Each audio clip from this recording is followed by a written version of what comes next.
णमीयोणजिडं वीरम् अनन्तवर्णानदंसण सहावम् मोक्षादिनियं सारम् केवली सुध केवली प्रणीतम्।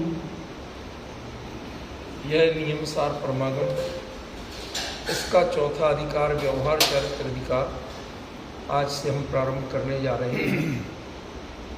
गाथा पढ़ लेंगे, अर्थ कर लेंगे, फिर पहले हम चर्चा जो करेंगे वो इस विषय पे करेंगे कि कुंद आचार्य देव ने नियम संलेखना के क्रम में व्यवहार चरित्र की चर्चा क्यों की और किस चीज़ के अंतर्गत क्या उन्होंने विशेष रूप से समझाने की कोशिश की है, वो हमें पहले पहचानना, ताकि लगे कि ये नियम संलेखना का प्रकरण का विषय है, ठीक है, और दूसरा विषय नहीं। ठीक, देखो, कुल जोड़ी जीव मग्गण, पढ़ी कुल जोड़ी जीव मग्गण ठाणा ईशु जाणियोण जीवाणम तस्सारंभणीयत्तम परिणामो होई परमाणुवदम।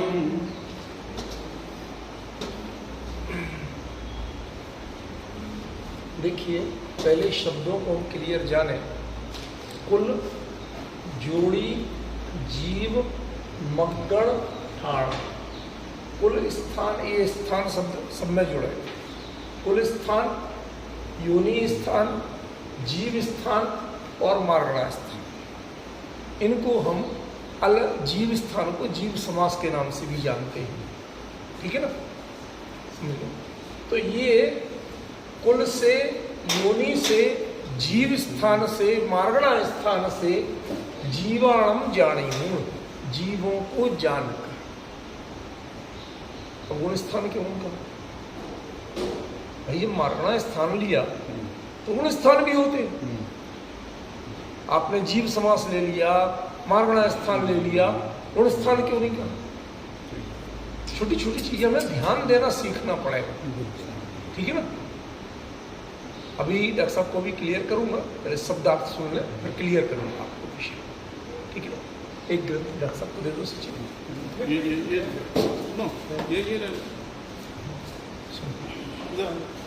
कोई बात नहीं, सुन।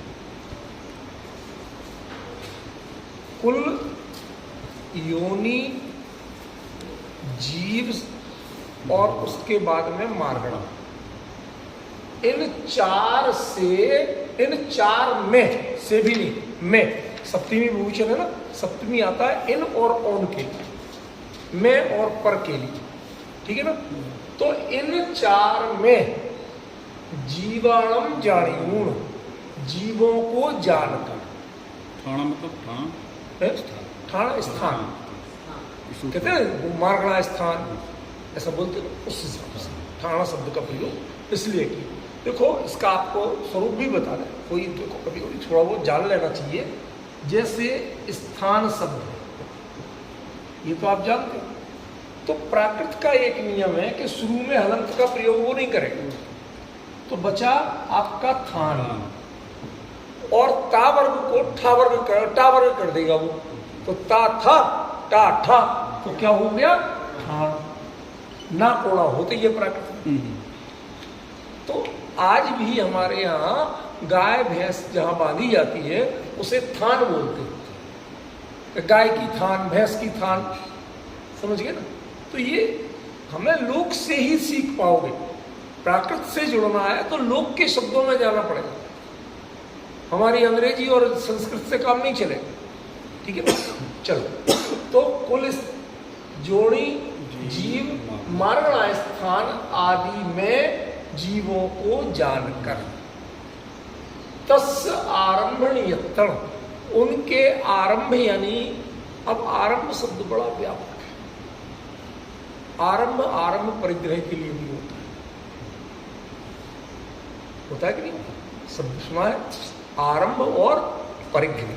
देखो डॉक्टर साहब, आरंभ जब हम किसी चीज के बारे में सोचना शुरू करते हैं तो होता है आरंभ, और जब हम उसे जोड़ने का प्रयास शुरू कर देते हैं तो वो परिग्रह कहलाता है। ठीक है ना, उसमें ममत्व शुरू कर देते हैं, कहा अब ये चीज मेरी, तो वो क्या हो जाएगा, परिग्रह। ठीक, क्लियर। तो तस् आरंभ, अब यहां पर वो जो आरंभ शब्द है वो वाला आरंभ है भी और नहीं भी, क्योंकि यहां आरंभ शब्द का अर्थ है हिंसा, प्राण पीड़न।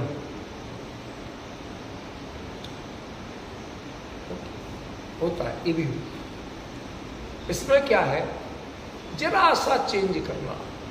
तो थोड़ा बहुत मेरे जैसे व्यक्ति के साथ चर्चा करोगे तो थोड़े भाषा की जानकारी तो मिलेगी, क्योंकि हर कोई दे नहीं सकता। देखो, आपको बताया था रा, ला और जैसे वो होता है डा और ला, ठीक है, इनमें अभेद कहलाता है प्राकृत में। जैसे यहां पर जो है शब्द क्या है आपका, आरंभ। अब आरंभ में रा की जगह आप ला पढ़ सकते हैं, तो क्या बन जाएगा, आलंब बन जाएगा कि नहीं बन जाएगा। ठीक है, और ऐसी डलियो और अभेदा, जैसे जलधि, इसको आप क्या बना सकते हैं, जड़धि पढ़ सकते हैं।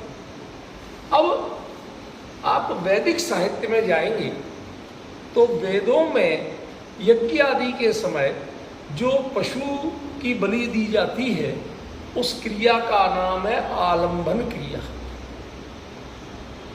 तो हिंसा हुई कि नहीं हुई।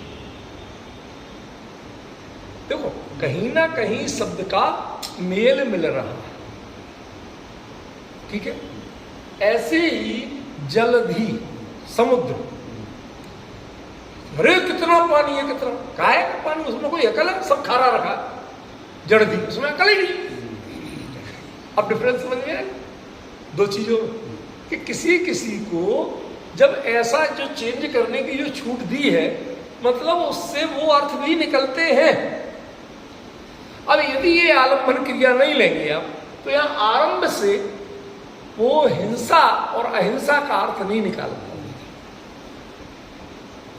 आरंभ का निवर्तन, उससे बचना, उसके आरंभ से बचना। ठीक है ना, तो मैंने क्या कहा, दोनों अर्थ लगेंगे। जो आपके यहां आरंभ परिग्रह वाला वो भी लगेगा और ये भी लगेगा। सरल लोगों के लिए अर्थ तो यही लगेगा, तो भैया हिंसा से बचना तो अहिंसा व्रत। एक सिंपल सी बात है कि नहीं, कि भाई जब व्यक्ति अहिंसा किसे कहेंगे, कि हिंसा से बचने का नाम अहिंसा। तो ये बड़े कॉमन सेंस की बात है, इसलिए तो ये कह दिया। और फिर भी मैं जिद कर रहा हूं, नहीं ये भी ठीक है, आचार्य ने सोच समझ के प्रयोग किया, तो वो अभी आगे बताऊंगा कि ये ठीक क्यों। ठीक है ना भाई, ये तो समझ में आ गया। भाई अहिंसा, पहला व्रत कौन सा है, अहिंसा व्रत। और पहले व्रत के लिए क्या चाहिए, अहिंसा चाहिए। तो अहिंसा का विपरीत क्या होगी, हिंसा। तो हिंसा से निवृत्ति अहिंसा, एकदम सिंपल बात हो गई ना। तो तस्य आरंभणीयत्तम, उसके आरंभ का निवर्तन। अब आरंभ भी कह लो और आलंब भी कह लो, ठीक है। परिणामों, वो निवर्तन रूप जो परिणाम है, क्या है, मैंने उसकी क्रिया हिंसा छोड़ी, ये नहीं, इसका नाम अहिंसा है। ना मारने का नाम हिंसा है, ना छोड़ने का, मारने से बेचारे का। असल में वो परिणाम अहिंसा और हिंसा है। हम बाहर में हिंसा और अहिंसा ढूंढते, समझ गए ना। इसलिए आचार्य ने क्या कहा, उसके आरंभ से निवर्तन का जो परिणाम है वह पढ़म वदम होदी, वह पहला व्रत कहलाता। अब इसमें एक सरल सी बात है, पढ़म। पढ़म माने पहला।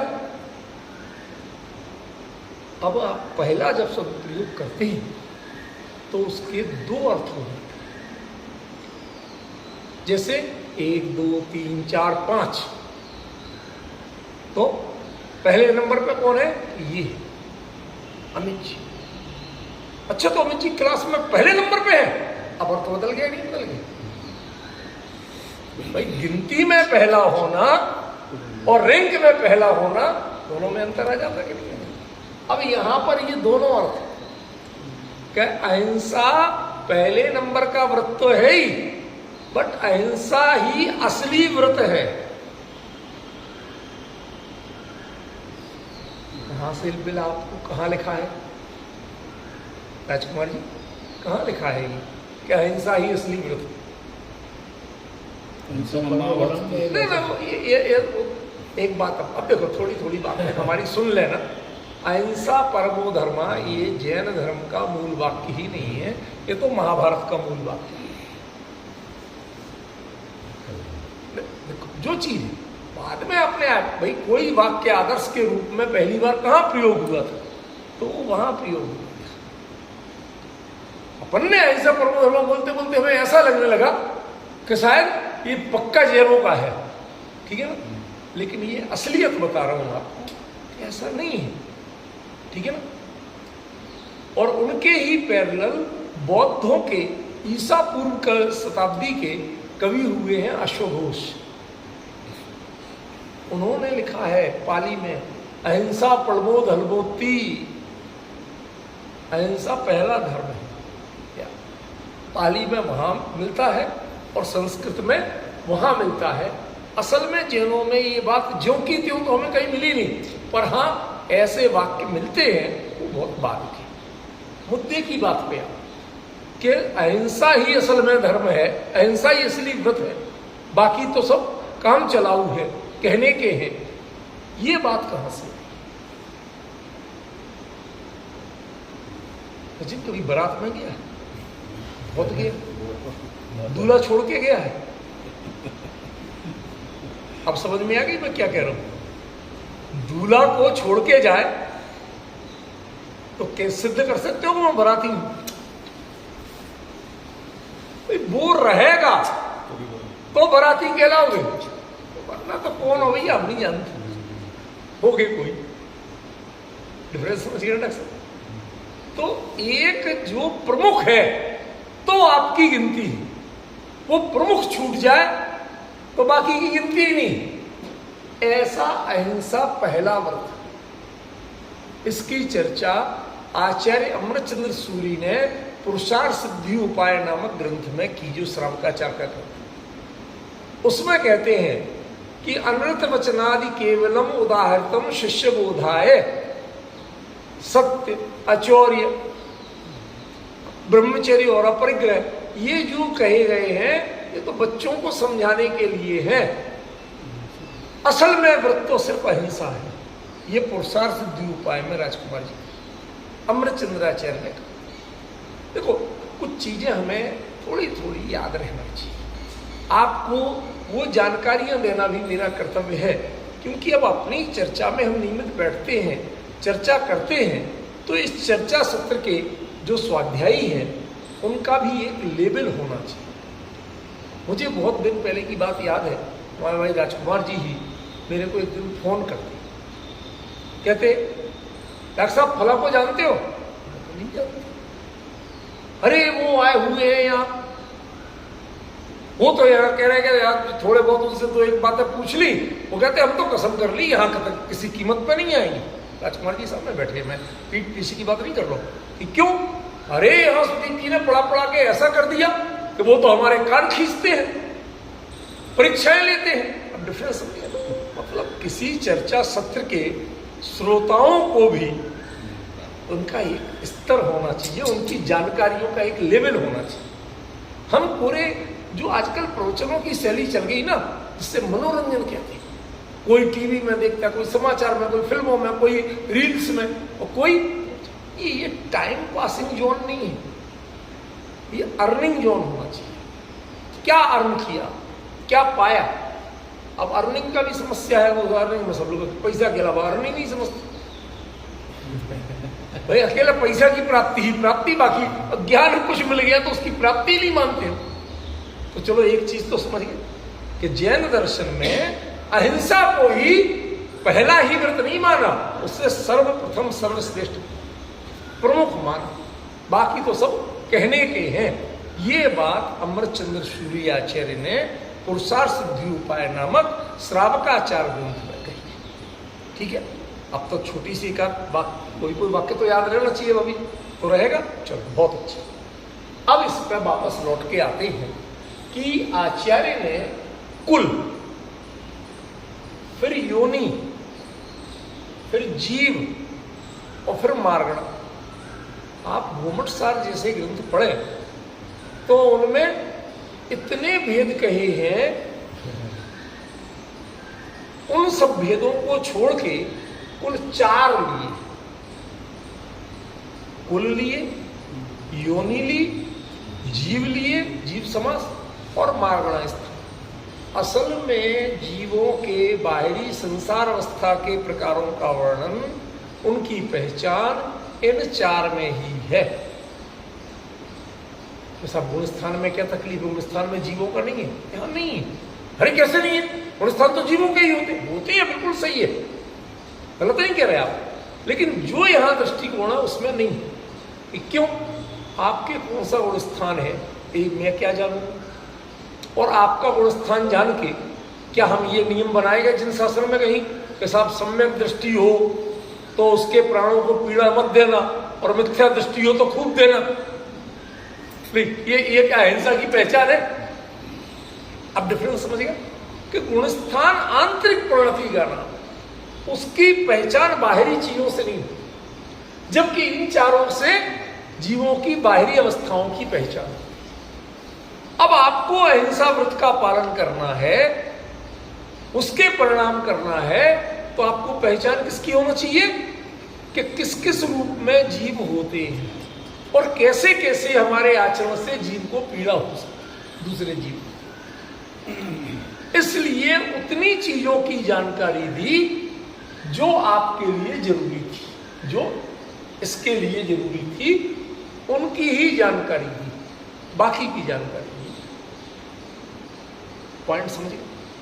अभी हम एक एक चीज का खुलासा करेंगे, पहले तो शब्दार्थ तो क्लियर हो जाए कि गाथा में आचार्य देव ने कहा क्या है, कहा क्यों है, थोड़ी जानकारी तो मिल जाए। हम हड़बड़ी करके बढ़ेंगे तो डॉक्टर साहब बढ़ तो जाएंगे, लौट के तो इस जीवन में दोबारा ये चर्चा यहाँ आना नहीं, तो फिर वो जो छूट गई वो कब आएगी? इसलिए मैं जो जो बात होती है बताने की अनिवार्य, वो सब बता के चलते। ठीक है?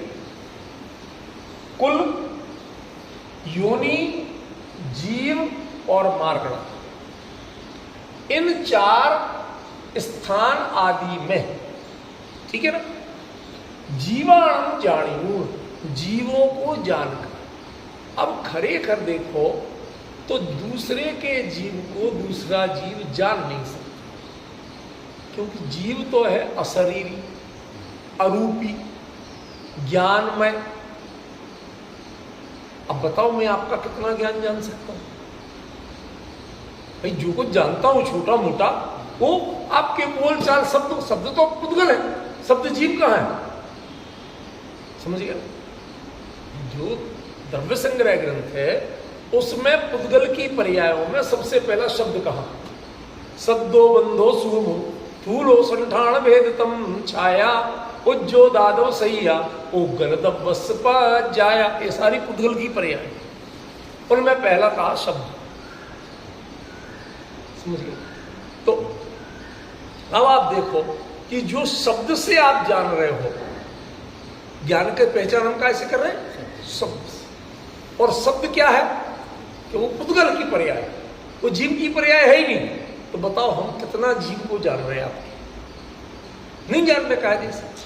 अरूपी को जानने की हमें ताकत ही नहीं। जान सकते हो तो धर्म आकाश को भी जान, काल धर्म को भी जान, पर नहीं जान पाते। क्यों? क्योंकि वो अरूपी है। तो जब दूसरे उन अरूपी को नहीं जान सकते, आपके ज्ञान में सामर्थ्य नहीं है, तो जीव नाम के अरूपी को कैसे जानो? ठीक है ना? जबकि यहां आचार्य क्या कह रहा है? जीवाणम जानियूं, जीवों को जान। जीवा को एक और आप ही कहते हो क्या जीव अरूपी है, उससे छदमस्त प्राणी जान नहीं सकता, और यहां कह रहे जीवों को जानकर। सही कह रहे। दरअसल क्या है, इनमें जीवों की उपस्थिति है। इनमें वो संवेदनाएं हैं जिससे आप यदि जरा भी आचरण में गलती की तो दूसरे को तकलीफ होगी। फ्लाइट में, ट्रेन में भाई साहब लिखवा के रखते हैं, नहीं तो बताते हैं कि यदि आपको मोबाइल पे कुछ सुनना है तो आप ईयरफोन का यूज करो, ब्लूटूथ का यूज करो। क्यों? क्योंकि तुम तो अपना सुन लोगे, प्रवचन सुनाने लगो, और बाकी लोगों को जिन्हें नहीं सुनना उन्हें जबरदस्ती क्यों सुना रहे हो?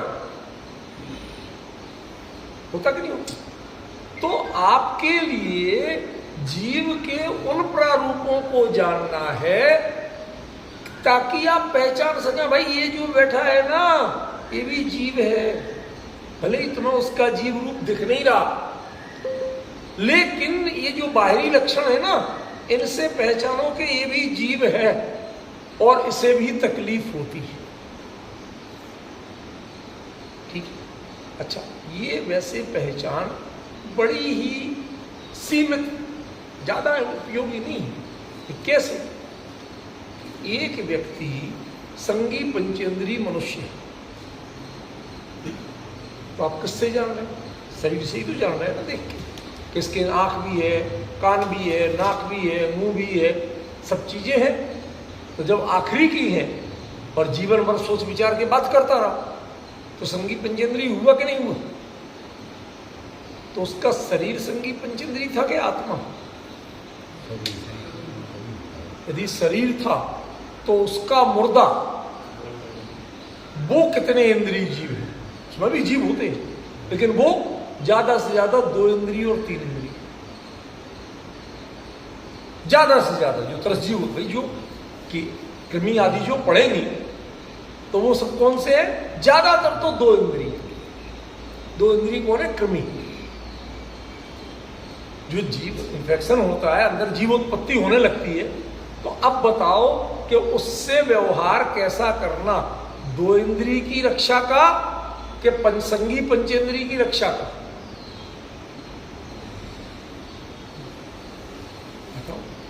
इसलिए हमारे यहाँ का कि अंतर मुहूर्त में 2 इंद्रिय जीव पैदा होने लगते हैं, तो अंतर मुहूर्त के पहले क्रिया करते हैं। क्यों? क्योंकि अब संगी पंचेंद्रिय तो गया, उसको तो मैं नहीं बचाना है, अब तो जो दया करना है उन 2 इंद्रिय पे करना है। क्योंकि अब ये 2 इंद्रिय का जन्म स्थान बचा, अब ये संगी पंचेंद्रिय नहीं बचा। अब तुम पिताजी के दर्शन के लिए मत रखो, तो पिताजी नहीं बचे। अब तो असंख्यात जो अनंत 2 इंद्रिय जीव जो पैदा हो रहे हैं वो बचे। अब तो उनकी दया देखो, देखना है तो उनको देखो। यदि व्यक्ति इतना विवेक रखे, अमित जी भाई साहब, तो कभी मुर्दे को देर तक रखेगा? समझ गए? तो कायदे से जो कहते हैं कि इनको पहचानो तो अहिंसा व्रत होगा।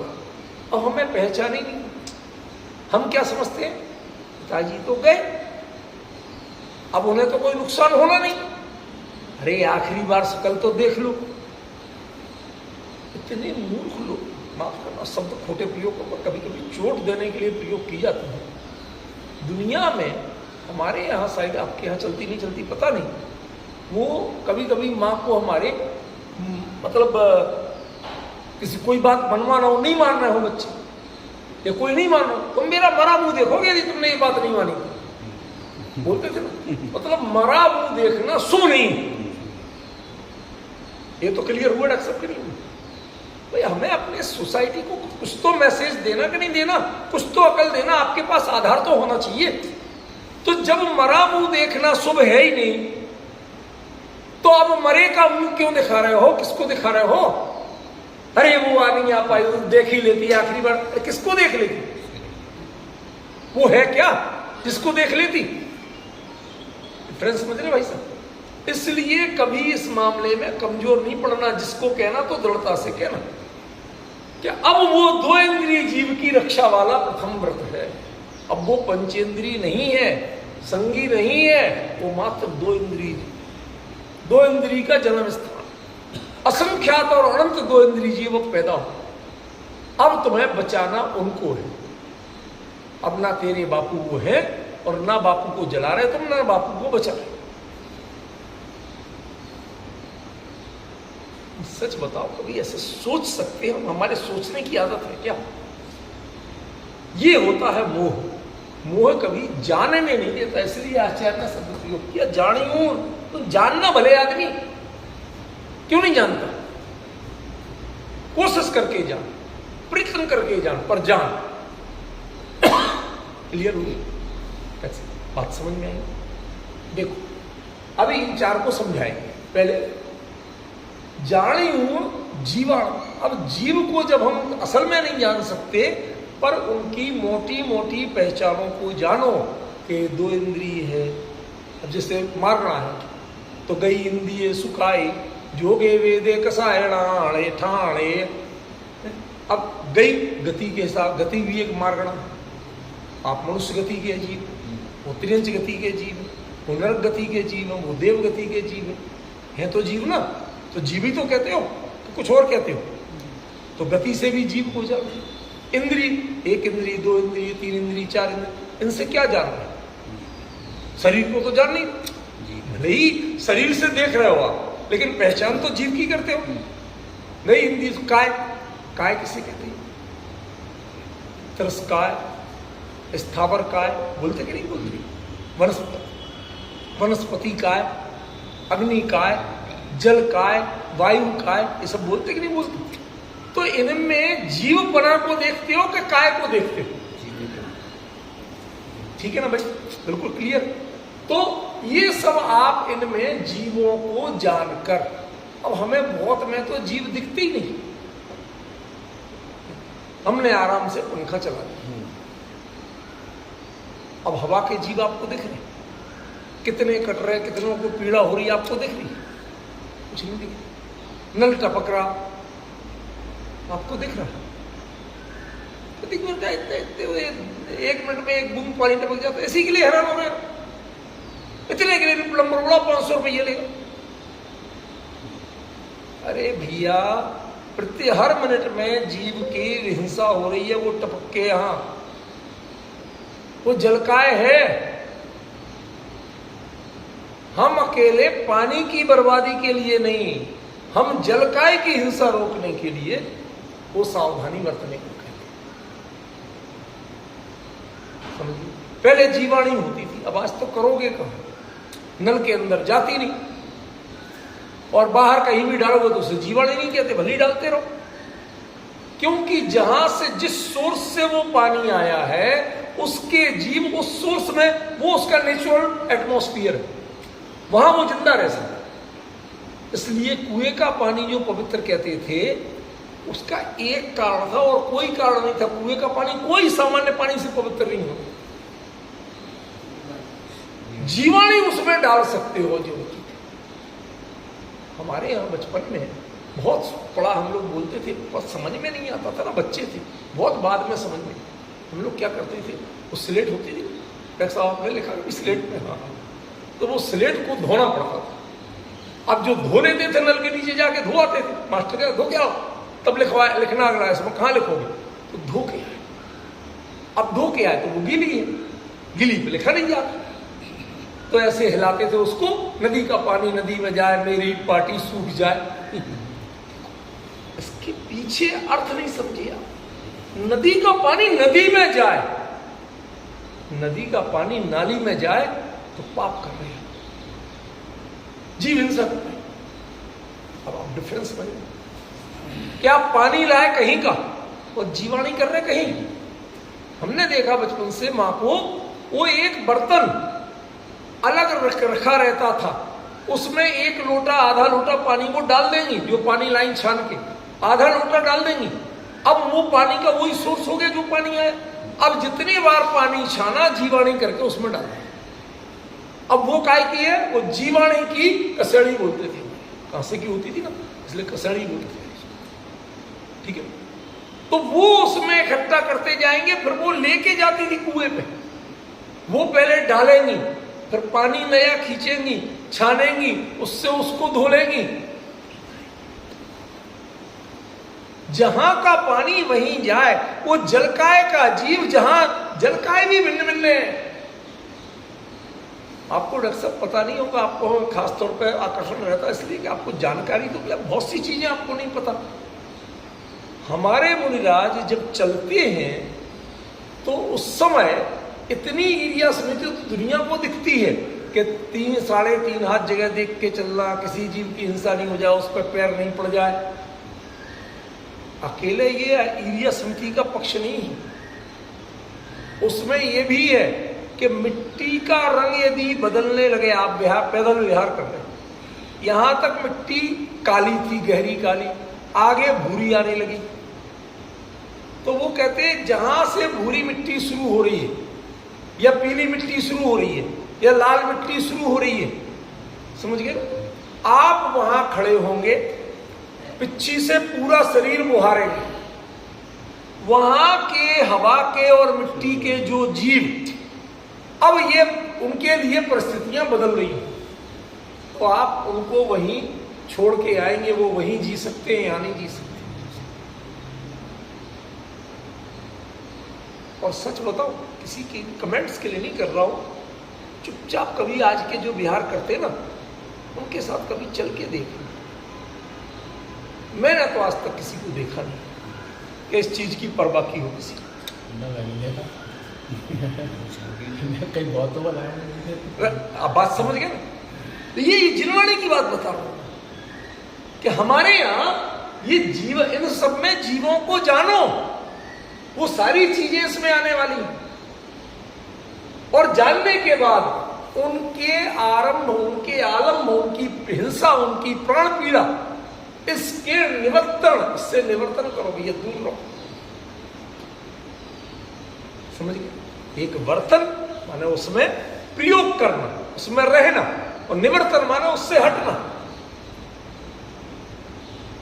जी भाई साहब देखो, वो शब्द सारा बोल रहे हैं कि नहीं बोल रहे? अब आप कह रहे हैं क्या प्राकृत की पंडिता, किसमें प्राकृत की पंडिताई कहां है? अरे हमारे ज्ञानियों आचार्य को मूल शब्द ही नहीं जानोगे तो फिर अर्थ क्या जानोगे? तुम्हें उनसे जुड़ाव कैसे होगा? एक प्रोफेसर थे, उन्होंने हमारे यहाँ कोई आते थे, क्या हुआ तुम प्राकृत से मूल से जानते थे, क्या सीख लिया नया? नया क्या सीख? हमें आचार्य के शब्दों से सीधे अर्थ लगना शुरू हुआ, हम उनको पहचानने लगे कि हाँ वाकई में आचार्य ने यही कहा। और नया क्या होगा भाई? नयापना जो है वो यही तो है कि अभी तक वो शब्द उनके छोड़ के हम नीचे हिंदी के शब्दों से जानते थे, अब जो लिखा है हिंदी में सो लिखा है। अब वही आचार्य ने कहा था, ये मैं पता नहीं था, अब लेकिन कंफर्म पता चलता है कि आचार्य ने यही कहा है। ठीक है ना? तो उनके आरंभ का जो निवर्तन है, अब इसमें आप देखना, देखो अभी आरंभ से निवृत्ति रूप परिणाम। अब आरंभ माने आरंभ परिग्रह अकेला, तो आरंभ परिग्रह का तो परिग्रह व्रत होगा, 5वां व्रत होगा अभी कि पहला व्रत होगा? मेरा प्रश्न समझ में आया कि नहीं है? जब आरंभ और परिग्रह के लिए 5वां व्रत है और पहला है हिंसा, हिंसा उसका आपने नाम तक नहीं लिया। क्यों? क्योंकि आप पहचाने नहीं पाए कि ऐसा लिखा है। अब इससे आपने पहचाना कि हाँ ये लिखा है वाकई में आचार्य। देखो, ऐसी चर्चा में बैठने का एक बड़ा लाभ ये भी है कि कम से कम अपने आचार्य जो मूल ग्रंथकार हैं उनको मूल से पहचानना सीखते, और लोग अपनी, मैं तुम्हें बता रहा हूं, मैं नहीं बता रहा, आचार्य ने बताया वो पहचान। ये शब्द शास्त्र की आगम की परंपरा ये कहती है ये पहचान। मेरी ड्यूटी ये है कि मैं उसकी पहचान करूं। समझ गए? उसकी पहचान कराना मेरी ड्यूटी, वो मैं करा रहा हूं। ठीक है? देखो, वो उससे निवर्तन का जो परिणाम है, एक बात बताओ, मैं राजकुमार जी भी यार मेरी कान खींचने वाले मुझे पता है, फिर भी मैं कह रहा हूं, तो इनसे हम कभी नाराज होते ही नहीं। ये जैसा चाहे कह लो, क्यों? हमें पता है ये जो चाहे बोल रहे, इनका हृदय साफ है, इनके मन में खोट नहीं है, ये अच्छी तरह जानता हूं, तो मुझे आज तक तकलीफ नहीं हुई। मैं कभी इनको भी कह लेता हूँ राजकुमार जी ऐसा नहीं होता, वो आज तक बुरा नहीं माने, क्यों? वो भी जानते हैं उनका मन भी साफ है। ठीक है ना? अब मैं क्या कहने वाला था वो सुनो। एक मुनिराज ईरिया समिति पूर्वक चल रहे हैं। अब मैंने अभी पैर रखने की जगह देखी, वहां कोई जीव नहीं था। अब ज्यों ही पैर रखा और एक टपका, ये तो हो ही सकता ना, कोई भी खुदक के भी आ जाते हैं, कई तरह का हो जाता है। तो रखा गया, अब क्या करें? तो बताओ अहिंसा का उल्लंघन हुआ या नहीं हुआ? नहीं हुआ।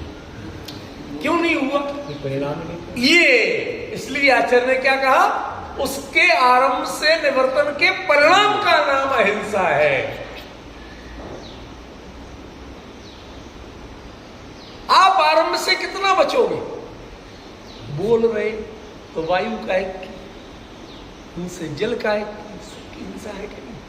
अरे आपके परिणामों को पीड़ा पहुंचेगी वो तो बाद की बात है। यदि बोल रहे, इसीलिए तो मौन व्रत को अहिंसा का पार्ट माना, गुप्तियों को अहिंसा का पार्ट माना, क्योंकि आप मन वचन का ऐसे चंचलता नहीं करते हैं तो अहिंसा अपने आप पलती है। समझ रहे हो?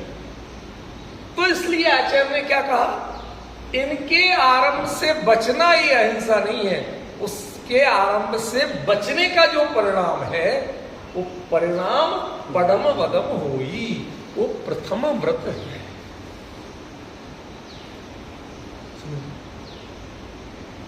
अब प्रथम के दो अर्थ थे, वो मैंने आपको बता ही दिए शुरुआत में ही क्लियर कर दिया कि ये पहले नंबर का भी है और असल यही है, बाकी सब, क्योंकि बाकी सब भी दोषपूर्ण तभी कहलाते हैं कि जब उससे हिंसा हो, किसी के प्राण की पीड़ा हो, और नहीं हो तो वो सत्य वगैरह कुछ नहीं है। और दुनिया का दृष्टांत सिद्धांत जानते ही हो कि एक बहेली आ गया चिड़िया की गर्दन पे अंगूठा रख के, महाराज जी बताओ जिंदा है कि मरी? जानते हैं जिंदा है, फिर मरी हुई है ये तो, बड़ी दृढ़ता से कहा उसने, यूं छोड़ है महाराज जी तुम बड़े सत्यवादी बनते थे। उन्होंने कहा तो अब भी सत्यवादी हूं। क्यों? कि मुझे जिंदा कहना था और तुझे टेंट को दबा देना था, तो उस जीव की प्राण चले जाते। तो प्राण जाने पर सत्य की कीमत कहां है? वो सत्य कहां है? सत्य की प्रतिष्ठा तभी है जब अहिंसा की प्रतिष्ठा है। तो बताओ पढ़म बदम का दूसरा अर्थ भी क्लियर हुआ कि नहीं हुआ? ऐसा हुआ ना? अब चलो हम लौट के इन सब चीजों पे चर्चा करते हैं कि ये चार ही क्यों है, इनका मतलब क्या है। ठीक है ना? देखो कुल विकल्पो, जरा थोड़ी टीका पढ़ ले, थोड़ा आपको मूल आधार मिलेगा। कुल विकल्पो योनि विकल्पश्च जीव मारणा स्थान विकल्पाश्च प्रागेव प्रतिपादिता, ये चीजें पहले बता चुके हैं। ठीक है ना? कि कुल कितने प्रकार के हैं, योनियां कितनी प्रकार की हैं, तत्वार सूत्र पढ़िए, गोवंशर आदि पढ़िए, उनमें आता है संख्यावत्तय जोड़ी, वंशपत्य जोड़ी है, ऐसे शंख के समान आवर्त वाली, बांस के समान, जैसे बांस का पत्ता होता ना, ऐसे ऐसे। तो ये कई भेद बताए योनियों, और आप विश्वास नहीं करेंगे उन योनियों से किस टाइप की योनि में तीर्थंकर आदि जन्म लेते हैं, ये सारे भेद बताए। अभी आपको पता नहीं है, ठीक है ना? हर जीव हर तरह की योनि में जन्म नहीं लेता,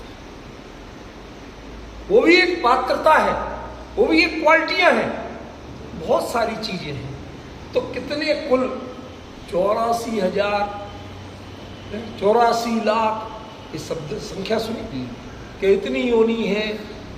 असल में योनि नहीं है, वो कुल है, हम योनि शब्द बोलते हैं। 4 गति 84 लाख योनि नहीं है, योनियां तो बहुत कम होती, कुल हो। समझ गए? एक मछली कहने को मछली है सब, लेकिन उसके कितने कुल हैं, कितने प्रकार हैं। जो बरसात में कीट पतंगे आते, हर शहर में अलग अलग डिजाइन, अलग अलग स्टाइल के होते। मैंने सबसे ज्यादा आगरा में देखी बीमारी, आप लोगों ने, मैं तो घबरा गया। उसके बाद बरसात में आगरा जाने की हिम्मत नहीं होती। कभी कोई भाई साहब, मैं कहूँगा इमरजेंसी किसी काम में जाना पड़ा और शाम को पहुंचे, दोपहर बाद यहां से चले, शाम को पहुंचे। अब वहां जो बारिश तेज हुई होगी, वो पहली बारिश या दूसरी, वहां इतना बड़ा बड़ा कीड़ा, पूरा इतनी साइज का, और ऐसे ऐसे पंख उसके बाद में उसके, और वो लाइटों को वो टप टप टप गिर रहे। अब जो भी व्हीकल चलेगा कहाँ? वो उनका उद्देश्य तो उसके हिंसा होता होना था अपने चलाना, पूरे रोडों पे बिछड़े और यूं कुछ ले रहे पैरों से। ऐसा जी खराब हुआ देख के, इतने बड़े, छोटे मोटे जो होते चलो उतने में नहीं लगता उतना, पर वो इतने बड़े बड़े मांसल बिल्कुल, तो घबराहट। अब बताओ कितनी होनी है बरसात के कीड़ों की। हम तो ये पंखी वंखी सामान्य समझते थे, आजकल कितने प्रकार होते जा रहे हैं। डॉक्टर साहब, पहले ज्यादा से ज्यादा मलेरिया होता था मच्छर से, डेंगू होता था पहले, नहीं ठीक है। पहले ये चिकनगुनिया होता था, नहीं होता। ये कहां से आया? कभी सोचा आपने? इनके वायरस है तो वो जीवी, वो कहां से पैदा हुआ, कैसे पैदा हुआ? कभी सोचा आपने? ये सारी बीमारी के वायरस आपके एंटी मस्किटो जितने भी केमिकल्स हैं उनके प्रयोग हैं, उनसे पैदा हुए। आप डॉक्टर हो, आराम से किसी रिसर्च आर्टिकल पढ़ लेना, मेरी बात आपको पक्की मिलेगी, मेरे पक्का मैंने रिसर्च किया हुआ है इसमें। जो आप केमिकल उनमें यूज करते हैं इनके अंगों को शिथिल जकड़ने वाला को बनाने के लिए, वो आपकी सांस में भी जाते हैं, उनमें भी जाते हैं, उनके तो खून में भी मिल जाते हैं। अब वो आपको काटते हैं, तो अब वो जो उसमें देते हैं जहर, उसमें अकेला मच्छर का प्राकृतिक जहर नहीं है, उसमें आपके ये मस्किटो किलर जो चीजें हैं वो जहर भी उनमें मिला। और शुरू में बहुत से मरे, लेकिन धीरे धीरे उसमें जीना सीख गए।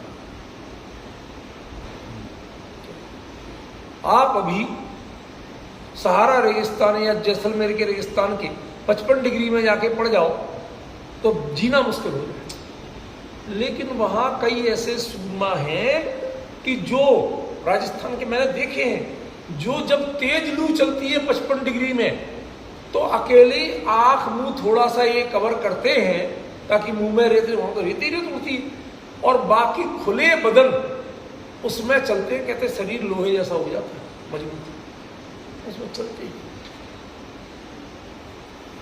पूरे पूरे दिन सहते हैं उसको। ऊंट को लेके चले जाते हैं, मीलों मील पहुंच जाते हैं। अब आप जिस गर्मी, जिस तेज लू और गर्म रेत से आपको जीवन का खतरा है, वो उससे जीवनी शक्ति ले रहे हैं।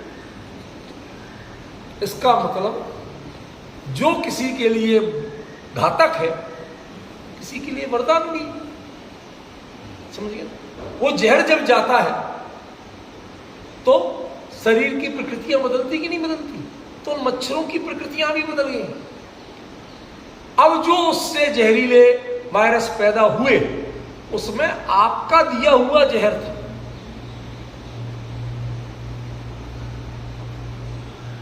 बात समझ गए? उसमें क्या था? आपका दिया हुआ जहर था। ये डेंगू चिकनगुनिया के वायरस मच्छरों ने पैदा नहीं किए, उसमें तो अकल ही नहीं है, आपने पैदा की। तो इसका ये तो प्रूफ है ना कि भिन्न भिन्न तरह के जीवों के जो कुल हैं वो कैसे बन जाते हैं कितने प्रकार हैं आप गिनती नहीं कर सकते, ठीक है ना। तो जितने कुल कहे उन सब कुलों से जानना कि ये सब जीव हैं। इनसे यदि आपने सावधानी का व्यवहार नहीं किया तो इनके प्राणों को पीड़ा हो सकती है।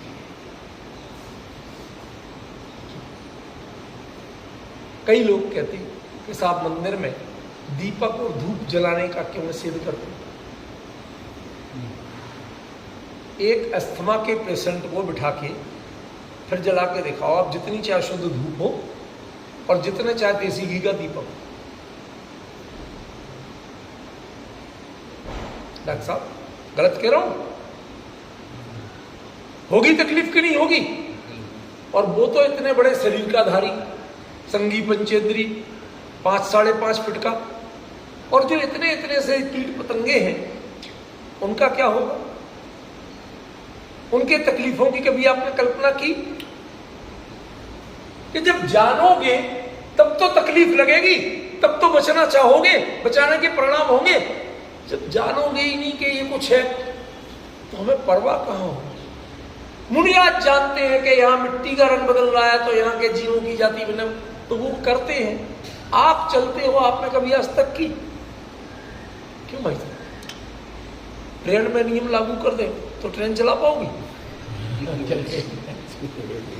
कहते या तो पटरी देख के चलते हैं या मिट्टी देख के नहीं चलते। डिफरेंस हो गया। आपने हर चीज के, मुनिराज चल रहे हैं और आपकी ट्रेन चल रही है, दोनों में अब आप अहिंसक होगे कैसे? क्योंकि अभी जीवों के कुलों को आप नहीं पहचानते हो। उसमें आप पहचान सकते हो, उसमें सिग्नल देख के चला जाता है। हरी लाल बत्ती जैसी थी भाई साहब, तो चलना पड़ेगा, समझ गए ना। और लाल है तो रुकना पड़ेगा। अरे साहब वो ये कोई जानवर, मैं जानवर वाला उससे नहीं है, मैं तो अपने हरी लाल से चलता और रुकता हूं। बाकी के लिए तो हॉर्न बजा सकता हूं मैं, गाड़ियां नहीं रोक सकता। कहोगे कि नहीं? अरे ये तो हिंसक। मेरी नौकरी जीवों को बचाना और मारना नहीं है। मेरी नौकरी सिग्नल के नियम के अनुसार गाड़ी को टाइम पे पहुंचाना। अब वो व्यक्ति कभी अहिंसक या हिंसक कहला सकता है कि तो उसकी सोच में ही नहीं है। जब सोच में आएगी तब तो हिंसा की शुरुआत होगी। तो ये कुल को जानोगे कि जीवों के कितने कुल होते, तो हिंसा की शुरुआत होगी। हमने अपने जो आलोचना पाठ होता है उसमें पढ़ते, नदियन बिच चीर धुआए हुसन के जीव माराए। पहले धोबी को दे देते कपड़े, वो कहां जाके धोता था? नदी की धार। कहीं चट्टान मिल गई, धोबियों की चट्टानें बटी होती थी, है वो कुदरती नदी में, लेकिन हमें ठिकाना बढ़िया मिल गया। देखो 12 मासी पानी रहता, और वहां खड़े होके वहीं खंगालता गया, वहीं पटक पटक के धोता गया। थोड़ा वो साबुन भट्टी में उबाल लिए और कर देते। कोसन के जीव मरा। अब वो जो सोडा वगैरह डला है उससे जीवों को परेशानी होती है, और वो तुम नदी में बहाए जा रहे हो। कोई लिमिट है? आप वॉशिंग मशीन से बाकी जितना केमिकल है वो निकल के पानी कहां जाता है आपको पता है। उनके जीवों की क्या हालत होती है, पानी कहां फैलाना चाहिए है पता? क्यों नहीं है? इसलिए कि आपको कुल का पता। वो भी जीव है, इतने सूक्ष्म भी जीव होते हैं, उनको इस तरह के पानी से, इस तरह के केमिकल से परेशानी होती है। तो जब यही नहीं पता, आप डॉक्टर क्यों? क्योंकि इस शरीर में किस टाइप के बैक्टीरिया पनप रहे हैं और उन बैक्टीरियाओं को किससे कंट्रोल किया जा सकता है, ये आपको पता है, हमें नहीं पता। हम तो कुछ भी खा लेते हैं और बीमार पड़ जाते हैं। आप सावधानी रखते नहीं पड़ते, तो जान के ही तो बचते हो। निवर्तन जाने बिना नहीं हो सकता, ठीक है? देखो आचार्य ने जो बात कही कितनी वैज्ञानिक कही। कुल को जानो, योनि को जानो, ठीक है ना? फिर उसके साथ में जीव समास, इनका विस्तार आप लोगों को बताऊंगा, ठीक है ना। तो वो आपको एक एक चीज को जानोगे, मार्गणा स्थानों को जानो, मृग्यते अनेन जीव, जहां पर जीवों को खोजा जाता है। समझे, जैसे पुरातत्व वाले खुदाई कर करके खोजते हैं, भूगर्भ वाले कहाँ तेल है, कहाँ क्या है, कौन सा खनिज है, वो अपनी खुदाई कर करके खोजते हैं। ऐसे ही जिनमें हम जीवों को खोजते हैं उनका नाम मार्गणा स्थान, उनके 14 भेद हैं। अब जब तक इनके एक एक के भेद का चार्ट लेके नहीं पढ़ोगे तब तक ये समझ में आएगा। आचार्य कहते हैं कि इन सब में जीवों को जानना, अब जब चलोगे, अब जब कोई भी व्यवहार करोगे तो तुम्हें पता होगा, तो तुम्हें पता होगा। आजकल एक नया अच्छा भी कहें और नादानी का भी कहें प्रयोग चलता है। वो क्या है प्रयोग? शुद्ध पंचमी पे जिनवाणी की देखभाल करना। क्यों चलता है कि क्या करते हो आप? नहीं, मैं बताता हूं तरीके सही है, ये नहीं कह रहा हूं। लोग क्या करते हैं वो तरीके, पहले तो उठा के धूप में रख दो, ठीक है, सीधे उठाए और धूप में डाल दिया। अब वो जो छोटे छोटे जीव थे जो ऐसी छाया में और दबे पेजों में पनपे थे, उस जून की 22 जून की धूप में क्या होगा? अब आप जिनवाणी की रक्षा कर रहे कि जीवों की रक्षा कर रहे? यदि जीवों की हिंसा हो तो जिनवाणी ने वो अहिंसा की तो बात कही है, तो जिनवाणी की रक्षा कहां हुई भाई भाभी जी? जिनवाणी की रक्षा हुई? जिनवाणी तो अहिंसा की रक्षा में है, अहिंसा के पालन में है, और अहिंसा का पालन हुआ नहीं, बल्कि हिंसा हो गई। अब आप मेरे कहने का अंतर समझ रहे हो कि समझ रहे हो मैं क्या कह रहा हूं? बात पकड़ में आ रही है? इसलिए पढ़मम वदम, अहिंसा वो पहला व्रत है। सारे धर्म सारे प्रक्रियाएं एक तरफ, अरे साहब शुद्ध पंचमी पे जिनवाणी की देखभाल नहीं करे क्या? करो, पहले यहां उनको छाया में पेज खोल खोल के थोड़ा बहुत ठोक के सारे जीव निकालो, जो निकले उनको इकट्ठा करके कहीं नम वाले स्थान पर रख के, और नमी जहां हो, पेड़ वगैरह की छाया में, उनकी जड़ के पास नमी में, जहां वो जी सके। ये आप लोग चावल दाल बीनते हो? बीनते हो कि आजकल बीनी बिनाई आती है, कितने ही लाए फिर भी बीन तो लेते हो। बीनने में यदि ये कीड़ा निकला, एक लट निकली, तो क्या करते हो?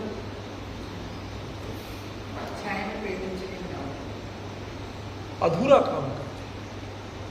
हमारे शास्त्र की विधि है कि यदि चावल में निकली है तो उनके साथ एक चुटकी भर चावल और डालो, वो कुछ समय तो जिए। उसमें डालते हैं, एक डिब्बा बना रखा है, इसमें थोड़े चावल डाले हैं और उसमें वो जीव डाले। नहीं, आखिरकार उन जीवों को, नहीं तो वो घर में फैलते रहे। तो यदि डालने भी जाना है बाहर, नमी वाली जगह, छाया वाली जगह, वो सब सही है, लेकिन वो मिट्टी खाने वाले जीव नहीं है,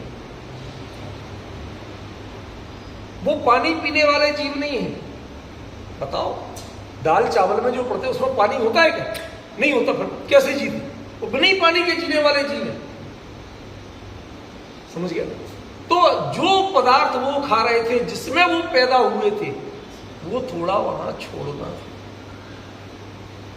वरना वो अहिंसा का पालन नहीं है, वो आपकी आहार शुद्धि नहीं हुई। कायदे से वो भोजन, वो दाल, वो चावल मुनिराज को देने लायक नहीं। आपको हमारे राजकुमार जी कहेंगे, अरे इतने नियम लगाओगे तो फिर कुछ हो ही नहीं सकता।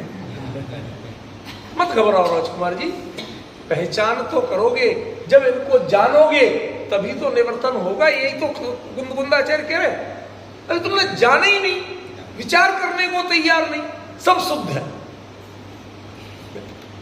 मैं कोई बुराई के लिए नहीं कह रहा, लेकिन आप तो सब सुधरे हुए इसलिए कह रहा हूं। जब आज से 30 साल पहले पहली बार यहाँ 10 लक्षण में आया, राजकुमार जी को याद होगा कैसा टीन टप्पर था।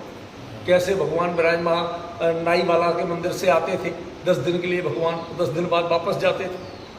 जब मेरे यहाँ पर 10 दिन में रहा, उस समय निर्णय लिया फिर शिखर सिंह जी ने, सुरेंद्र जी भाई साहब ने, सबने मिलके कि भाई अब भगवान वापस नहीं जाएंगे। मैंने कहा मैं आने को तैयार हूँ हर संडे को। तब से आ रहा हूँ, तब से वो उस बार भगवान नहीं है। उन्होंने कह दिया भाई साहब हमें कोई ऐतराज नहीं, विनय रोज होना चाहिए। तो लोगों ने, राजपाल जी में कई लोगों ने प्रतिज्ञा की कि आज के बाद हम रोज प्रक्षाल पूजन के लिए आएंगे।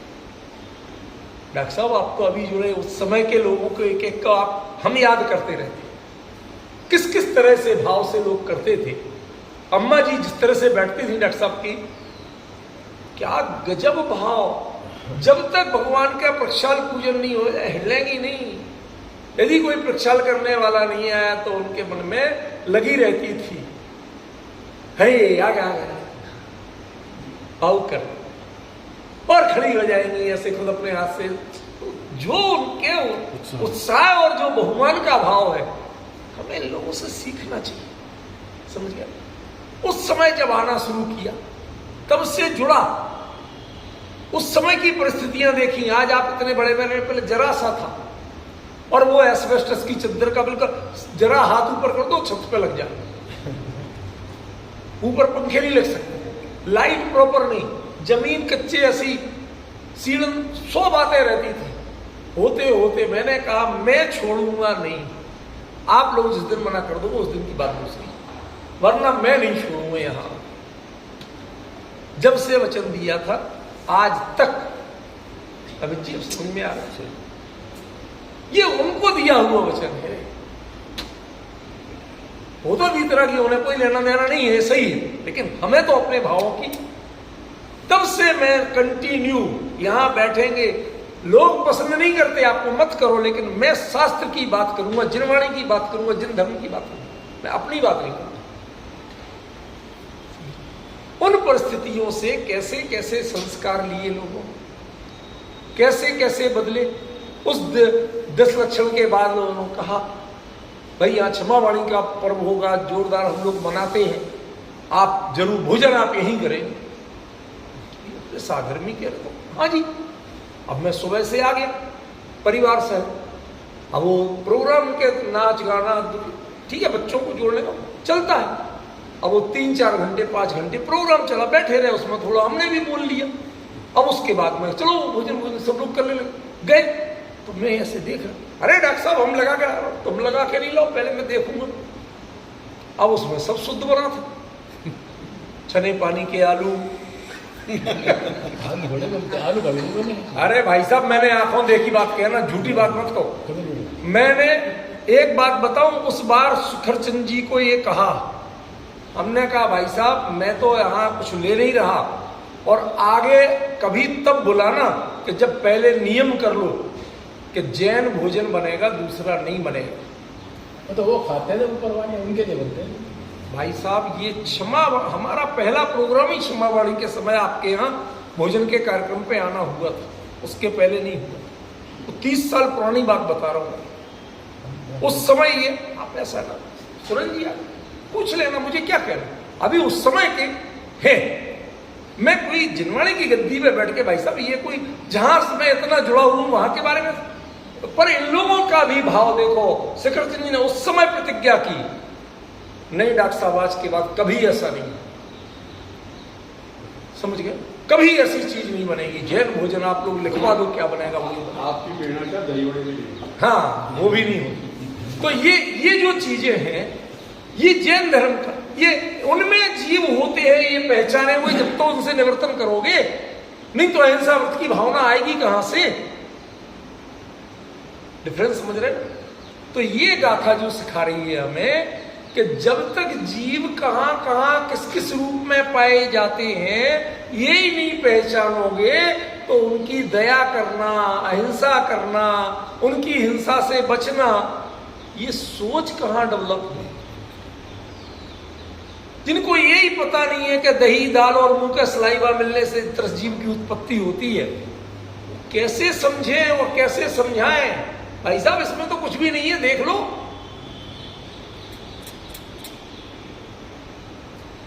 तो उनको तुमको बताना पड़ेगा कि कैसे कैसे जीवों के कुल कहाँ है, योनि कहाँ है, उत्पत्ति स्थान। वो जो भी सलाइवा में मिलते हैं उनमें उत्पत्ति स्थान बन जाता है, वही तत्काल पैदा होते हैं। मैं आपको बता रहा हूं डॉक्टर साहब, प्रमाण। ये जो जमा मस्जिद एरिया है ना, यहाँ कुछ वो जो तीतर पालते हैं, तीतर बटेरबाजी जो, तो जो तीतर पालते हैं ऐसे बड़े बड़े मोटे मोटे वो थुल रखे होंगे, हिलते डुलते नहीं, पान खा रहे कुछ कर रहे, और सबसे सड़ा सपरेटा का दही बिल्कुल ऐसा वो रखते हैं ऐसे पीतल के कटोरे में, बड़े इतने से बड़े कटोरे, और एक डंडी रखते हैं और उसमें वो थोड़ा सा बेसन डाल दिया दही में और बैठे बैठे थूकते जाते हैं, समझ गया, और डंडी से हिलाते जाए। तीतर जीवित हिलते डुलते मांसल जीव को खाता, वो दाने वाने खाने का ज्यादा इच्छुक नहीं होता, समझ गया। ये लोग तीतर को पसंद ही क्यों करते हैं? वो मूल में मांसाहारी, सारे पक्षी और सारे जीव मूल में मांसाहारी नहीं है, पर वो गारंटेड। तो वो जो उसके करते हैं वो उनको वो खिलाते हैं, वो तीतर फट से उसमें चोंच मारता है, तब पता चलता है। तब हमें लोगों ने बताया, भाई साहब देखो ये, वो मुसलमान ने बताया, भाई साहब बिल्कुल सही लिखा आपके शास्त्रों में, ये मुंह की लार से मिलते ही त्रसजीव उत्पन्न होते हैं। अब समझ में आए, अब खाने की हिम्मत होगी, समझे ना? तो आप लोगों से यही निवेदन है कि आचार्य ने जो बात कही, अभी तो हमने गाथा का सरल अर्थ की बात की है, एक एक शब्द से आपको क्लियर किया है। अब इसके पीछे जो अभिप्राय है वो सब सीखे, और फिर तीसरे नंबर पे चर्चा चलेगी कि नियम संलेखना वाले मुनिराज तो ये सब जानते थे, फिर उन्हें विचार करने की क्या जरूरत है, वो तीसरा पक्ष वो उसके लास्ट में चलेगा। आज समझ